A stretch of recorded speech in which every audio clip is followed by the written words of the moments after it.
En attendant de célébrer son 50e anniversaire en 2020 en Tunisie, le 17e sommet de la francophonie a ouvert ses portes ce jeudi 11 octobre 2018 à Erevan en Arménie. Ce sommet a été marqué par les interventions de plusieurs chefs d'État des pays ayant en partage l'usage de la langue française.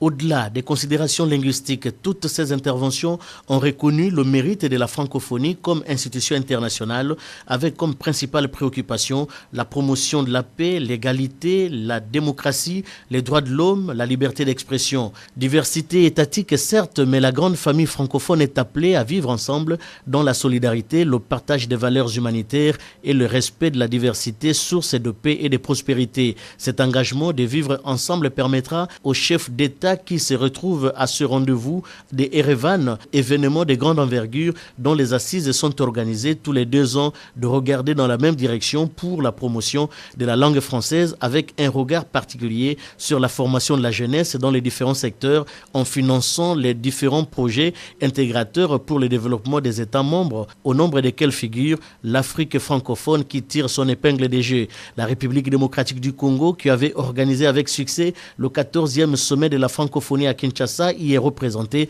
par le Premier ministre, chef du gouvernement Bruno Tshibala. Le 17e sommet de la francophonie, c'est l'heure du bilan pour la secrétaire générale à l'Organisation internationale de la francophonie. Michael Jean a souligné les efforts fournis par cette organisation pendant les 4 années de son mandat. Consolidation de l'unité des États membres et résolution des conflits là où les besoins se faisaient sentir, tout en exhortant les pays francophones à mettre au centre de leurs préoccupations les valeurs basées sur l'égalité femmes-hommes, l'encadrement de la jeunesse, la promotion de l'art, la culture, surtout le partage et l'union. Faire de la langue française vecteur de développement pour vivre ensemble. Occasion propice pour les participants à ces assises de désigner les nouveaux secrétaires généraux à l'OIF. À ce niveau, les interrogations demeurent sur la reconduction, oui ou non, de Michael Jean à ce poste qui, précisons-le, reste ouvert à d'autres candidats et l'Afrique n'en demeure pas moins intéressée. Attendons voir d'ici la fin des travaux prévus pour ce vendredi